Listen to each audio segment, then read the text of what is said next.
Shalom, all praises to Yahweh B'Shem Yahushua, and double honors to the apostles and the elders of Great Millstone, B'Shem Rakak Wadash. My name is Yakalba from Plaintables Camp of Philly.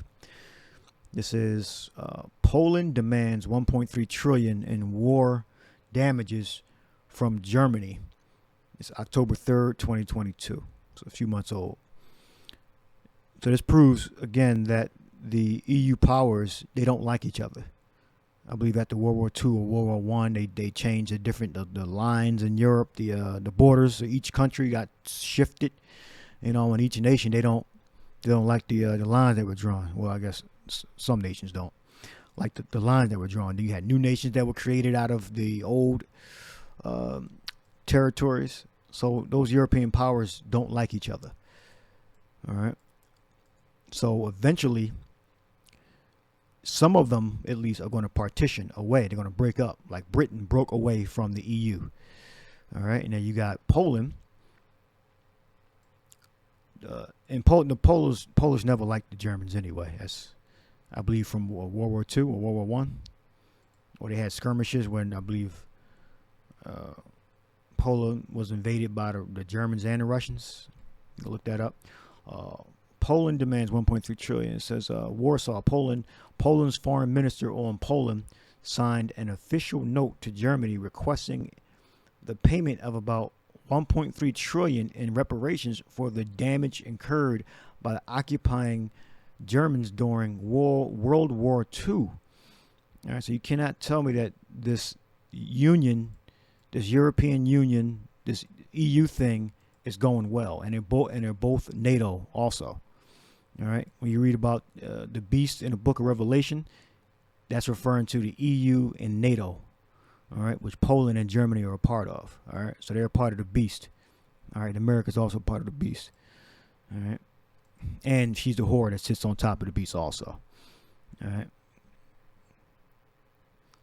Now, when you look up Daniel, the second chapter tells you about how they're not strong. Well, how you have some that are strong, some that are weak, and that they're not sticking to each other. All right. Tells you that Rome, because America is a rebirth of Roman Empire. Then you have the different EU countries, which are a part of New Rome.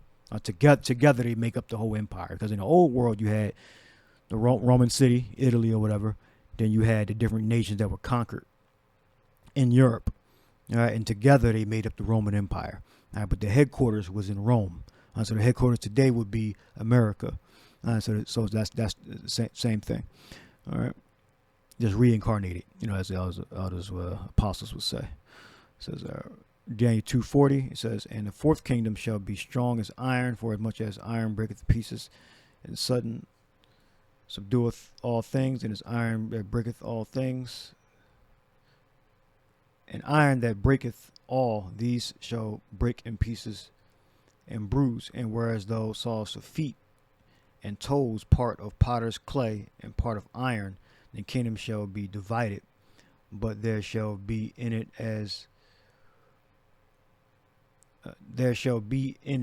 of the strength of iron, for as much as thou sawest the iron mixed with miry clay."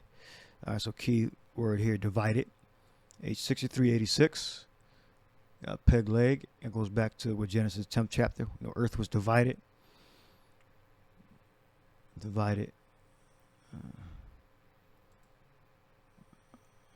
Pelag. Genesis 10th is probably one of the first scriptures to come up. Right here, Genesis 10:25. "And unto Eber were born two sons. The name of the one was Pegleg, for in his days was the earth divided, and his brother's name was Joktan." That's one of our ancestors, Pegleg. All right, he came out of Eber, or Ibar. So actually divided. And then it gives you more detail. All right, and at 1.3 trillion as an example of that. They were friends. Everything was cool. The relationship was going well. They were looking out for each other's best interests. They wouldn't be demanding 1.3 trillion. All right. It says, for as much as thou sawest that iron mixed with miry clay.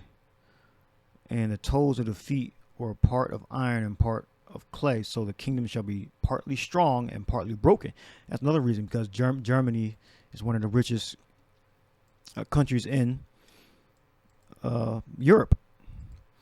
All right, so that's one of the strong nations that are in the kingdom of the beast. All right. Poland demands 1.3 trillion in damages from Germany. All right. So that's one of the strong nations. France is another one, and Britain was when they were in it.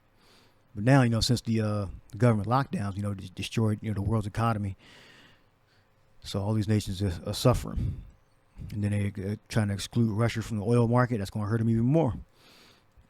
So there's going to be more partitions, more separation, more division. All right. And peg leg, that's physical division. Financially, you're not looking out for your brother's best interests. You divide it. All right, Daniel 2:43. Whereas though Saul's iron mixed with miry clay, they shall mingle themselves with the seed of men, but they shall not cleave one to another, even as iron is not mixed with clay. So they say they shall not cleave. So even though, they mix themselves amongst each other in Europe. All right, but they don't like each other. They don't cleave to each other. Cleave, 1693. This should be Dabaq, I think, right here. Dabaq. Cling. To stick to. Now we look up cleave in the English. It's two cleaves. It's one. It's two, come from two different words, which are similar, but they're different. Cleave and then cleave. We got to adhere, closely stick, cling. To remain faithful, usually followed by to cleave to. And it comes from German,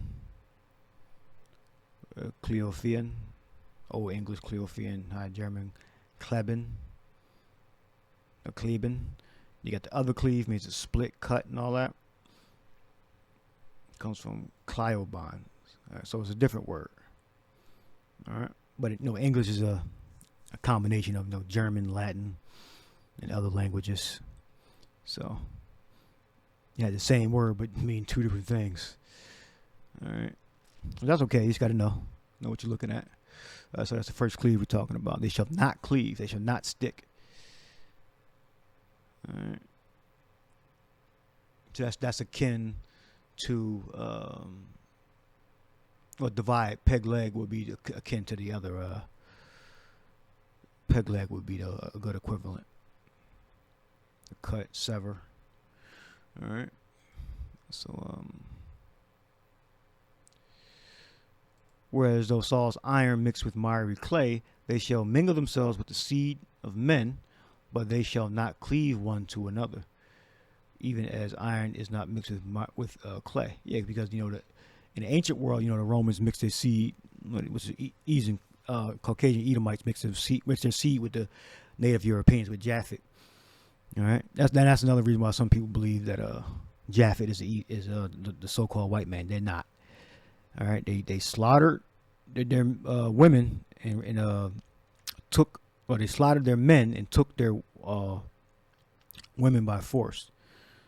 All right, and the dominating culture and gene became that of the Edomites out of Rome.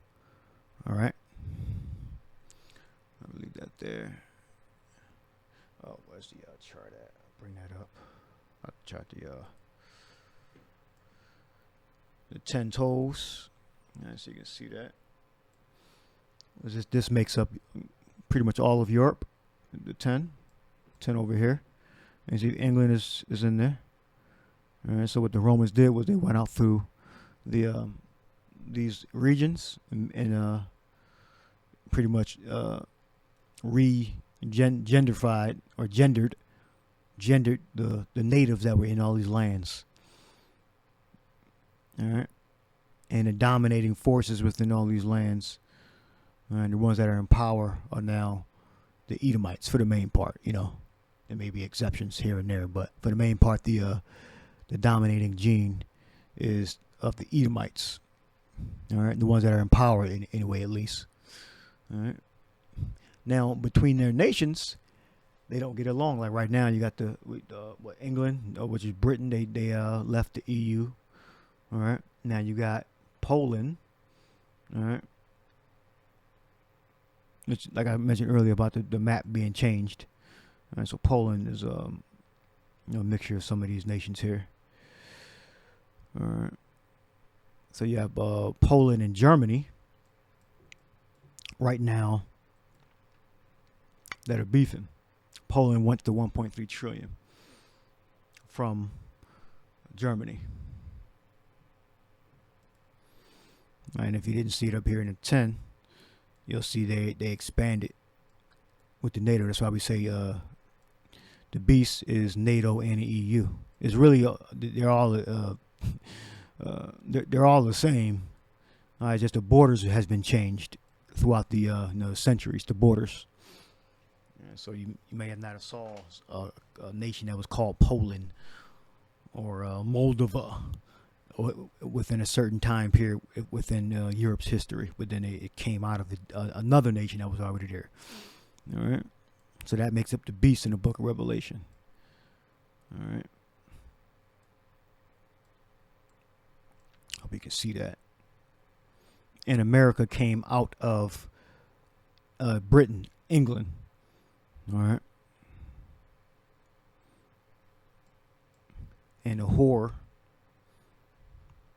sits on top of the beast. All right, and America is also known as a beast, also, all right, because she pretty much runs all these other nations. Who was able to make war with her?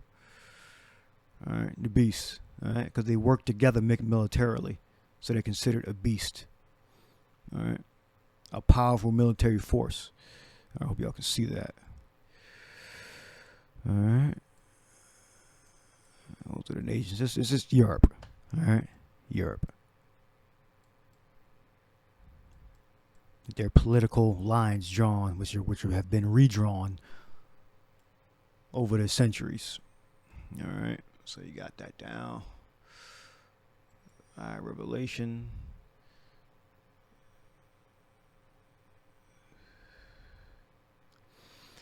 This is what eventually is going to happen. You have Revelation 17:16. Babylon, the whore that sits on top of the beast, is going to do something to, agitate, piss off those European powers, and they're going to use their nuclear arsenal against the whore, which is America. Revelation 17:16. All right, and the 10 horns which thou sawest upon the beast, these shall hate the whore. All right, America, and shall make her desolate and naked, and eat her flesh and burn her with fire. This has not happened yet. All right, this is talking about a military union. All right, this has not happened yet. It's talking about the European powers and America. It's not talking about China. Not talking about Africa, South America. It's talking about the European powers in America. All right, it's the only nations this could be talking about. All right. And that's nuclear fire. All right. And that nuclear fire is World War III. It's no coincidence that Zelensky is a little hat, a 1948er. All right. President Vladimir Zelensky is a little hat. All right. No coincidence. All right, it's right on target. All right, as it is written, the least of the flock shall draw them out. All right, so he could precipitate that, all right, or it could come from the state.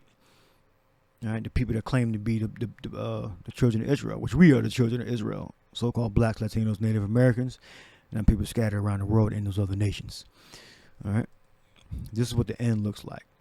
All right, so when the Lord allows the nuclear fire to reign, before the nuclear fire, you're going to have mass deaths, summary executions, kidnappings, all sorts of hell going on the earth before the nuclear fire comes.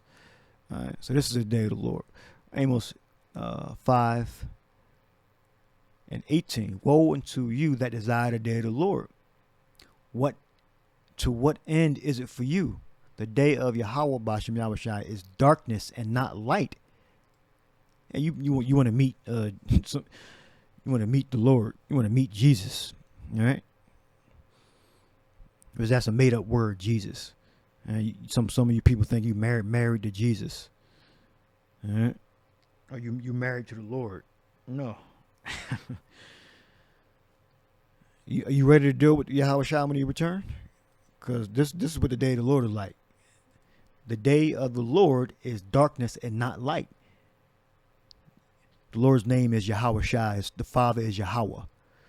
As if a man did flee from a lion and a bear met him, or went into a house and leaned his hand on the wall and a serpent bit him. Shall not the day of Yahweh Bashem Yahushua be darkness and not light, even very dark and no brightness in it? All right, so that's what we're gonna have to deal with when the Lord comes. All right. So that's what we've been training and preparing for, to deal with that darkness. All right, because you got the concentration camps, you got the martial law, summary executions, famines, fear. Looking after those things, but we got Yahushua as our strength, as it is written, cast our burden upon him. All right, because Yahushua is stronger than us. So he conquered the world, so he gave us his spirit, his Holy Spirit. All right. So I'll leave that there. The EU is going to fall apart. It's going to break. It's going to be more nations that leave. Then eventually, they're going to take the nuclear arsenal and they're going to burn America up with it. So I hope you edified. Shalom.